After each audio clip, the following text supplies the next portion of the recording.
Good morning students. Last time class में हमने dimension फार्मूले पढ़े थे। मैंने आपको बताया था कि कोई भी फिजिकल क्वांटिटी हो उसका डायमेंशनल फार्मूला किस तरह से लिख सकते हैं हम लोग। कुछ फिजिकल क्वांटिटीज़ के डायमेंशन फार्मूले लिखे हुए थे, जैसे एरिया, वॉल्यूम, स्पीड, वेलोसिटी और एक एक्सेलरेशन। ये हम कर चुके हैं। आज आगे चलते हैं। ये जो आगे का काम है, इसमें आपने ना कुछ नाम आएंगे फिजिकल क्वांटिटीज़ का, तो उनके जो फॉर्मूले हैं वो याद करने हैं। डायमेंशन फार्मूले तो फिर आप बना लेंगे। तो नेक्स्ट हमारे पास क्वांटिटी है फोर्स। तो फोर्स के लिए न्यूटन के गति का नियम पढ़ा होगा, छोटी क्लासों में तो पढ़ा भी होगा और ना आगे भी आएगा इसी क्लास में हमारे पास, कि फोर्स बराबर होता है मास इनटू एक्सेलरेशन। ब्रैकेट लगा दिया मैंने इसके साथ, तो आप इसे पढ़ेंगे डायमेंशन फार्मूला फोर्स। तो ये डायमेंशन फार्मूला फोर्स लिखने के लिए मास के लिए हमने कैपिटल M लिख दिया और एक्सेलरेशन का कल हमने निकाला था L1T-2 था। तो फोर्स का डायमेंशन फार्मूला आ गया हमारे पास M1L1T-2। यानी हम ये भी कह सकते हैं कि force has one dimension in mass, one dimension in length and -2 dimension in time. ठीक है। इसके बाद नेक्स्ट क्वांटिटी है वर्क। अच्छा स्टूडेंट्स, जो फोर्स है, फोर्स बहुत सारी फिजिकल क्वांटिटीज़ के फार्मूले में यूज़ होता है। तो फोर्स का डायमेंशन फार्मूला आप डायरेक्ट भी याद रख लेंगे, ताकि इन फ्यूचर और क्वांटिटीज़ का बनाना तो आसानी से बना सकते हो। तो फोर्स का हम याद कर लेंगे M1L1T-2। नेक्स्ट क्वांटिटी हमारे पास वर्क।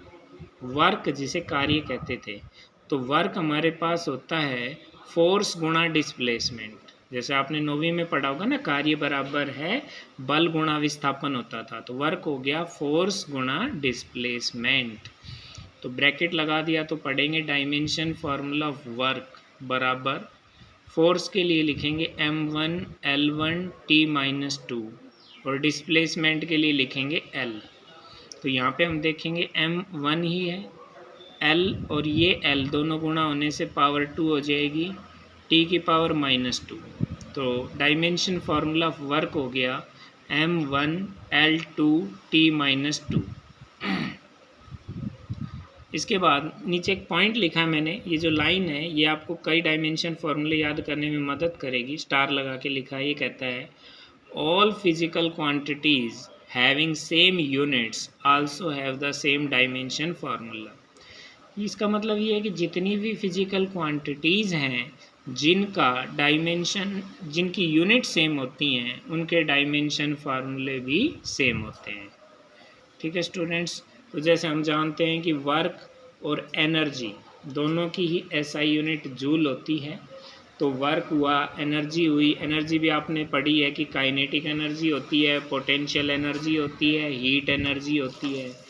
तो ये सारे ही energy, kinetic energy, potential energy, heat energy, work, ये सारे के सारे इनकी यूनिट सेम होती है। तो इनके डायमेंशन फार्मूले सेम होंगे। याद रहे, ये क्वांटिटी सेम नहीं है, इनके डायमेंशन फार्मूले सेम है।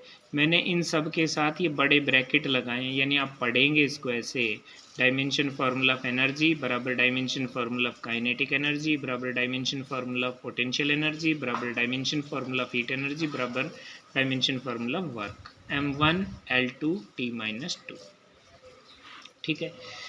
नेक्स्ट क्वांटिटी हमारे पास है लीनियर मोमेंटम, या इसे हम सिर्फ मोमेंटम भी कह देते हैं। और मोमेंटम होता है मास इनटू वेलोसिटी। ब्रैकेट लगा दिया, तो पढ़ेंगे dimension formula of linear momentum. Mass के लिए कैपिटल M और वेलोसिटी का L1T-1। तो मोमेंटम का डायमेंशन फार्मूला हमारे पास आ जाएगा M1L1T-1।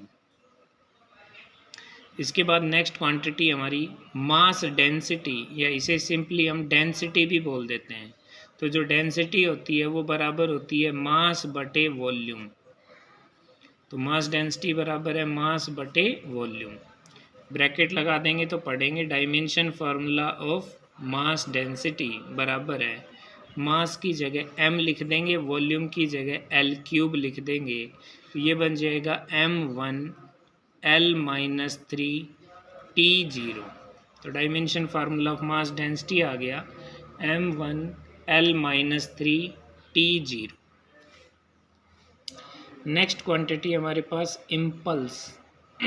इम्पल्स भी एक फिजिकल क्वांटिटी है, डिटेल में इसे आप तीसरी यूनिट में पढ़ेंगे। अभी फार्मूला याद करना है सिर्फ कि इम्पल्स हमारा होता है फोर्स गुणा टाइम। ब्रैकेट लगा दिया तो पढ़ोगे dimension formula of impulse. Force का डायमेंशन फार्मूला m1L1T-2 और टाइम के लिए t लिख दिया। तो यहाँ पे देखो m1 और L1 तो रहेगा ही, t की पावर यहाँ -2 है और यहाँ +1 है, तो गुणा करेंगे तो -1 बच जाएगी। तो इम्पल्स का डायमेंशन फार्मूला बचा m1L1T-1। नेक्स्ट क्वांटिटी हमारी प्रेशर। प्रेशर बराबर होता है फोर्स अपॉन एरिया। प्रेशर जिसे दाब कहते हैं, तो प्रेशर की हमने फार्मूला याद करना है फोर्स अपॉन एरिया। ब्रैकेट लगा देंगे तो बोलेंगे डायमेंशन फार्मूला ऑफ प्रेशर बराबर है, ऊपर फोर्स है m1L1T-2 और एरिया है L2। तो जब हम इसे L की पावर नीचे 2 है और ऊपर 1 है, ये ऊपर जाएगी तो -2 बन जाएगी। तो ये बन गया m1L-1 और T-2। तो this is the dimension formula of pressure. अच्छा स्टूडेंट्स, ऊपर आप एक बात ध्यान से देखें, यहाँ इम्पल्स का डायमेंशन फार्मूला आया m1L1T-1 और लीनियर मोमेंटम का भी m1L1T-1। तो इस तरह से भी क्वेश्चन हो सकता है आपसे, या तो सवाल सीधा पूछा जाएगा what is dimension formula of pressure, मान लो ये पूछ लिया, या ये पूछा जा सकता है कि which physical quantity has same dimension as that of pressure. तो उसके लिए आप देख सकते हैं कि मोमेंटम और प्रेशर कह रहा हूँ, इम्पल्स, मोमेंटम और इम्पल्स दोनों के डायमेंशन फार्मूले सेम है। इसके बाद नेक्स्ट क्वांटिटी हम ले रहे हैं universal gravitational constant, capital G। आप लोगों को थोड़ा बहुत याद होगा, 9वीं क्लास में आपने गुरुत्वाकर्षण का सार्वत्रिक नियम पढ़ा था, जिसमें गुरुत्वाकर्षण बल जो था F वो बराबर आता था G m1m2/r², जहाँ पर m1 और m2 उन पिंडों के द्रव्यमान यानी मास ऑफ द बॉडीज़ होते थे और r उनके बीच की डिस्टेंस होती थी। G को हम कहते थे यूनिवर्सल ग्रेविटेशनल कांस्टेंट। तो मान लो हमें इस G के डायमेंशन फार्मूले लिखने हैं, तो इस फार्मूले से G की वैल्यू निकालो, r² डिवाइड में है मल्टीप्लाई हो जाएगा, m1 m2 मल्टीप्लाई में है डिवाइड हो जाएगा। तो G बराबर हो गया Fr²/m1 गुणा m2। ब्रैकेट लगा दिया तो डायमेंशन फार्मूला ऑफ G बराबर फोर्स की जगह m1L1T-2, डिस्टेंस की जगह L लिखा तो L² हो गया, मास की जगह m लिख देंगे तो m गुणा m हो जाएगा। तो देखो ऊपर m की पावर 1 है, नीचे m की पावर है 2, ऊपर ले जाएंगे तो ये भी m की पावर -1 हो जाएगी। L की पावर 1 यहाँ है और 2 यहाँ है, तो L की पावर 3 हो गई और T की पावर -2। तो इस तरह से यूनिवर्सल ग्रेविटेशनल कांस्टेंट का डायमेंशन फार्मूला आ गया। नेक्स्ट हमारे पास क्वांटिटी है मोमेंट ऑफ फोर्स।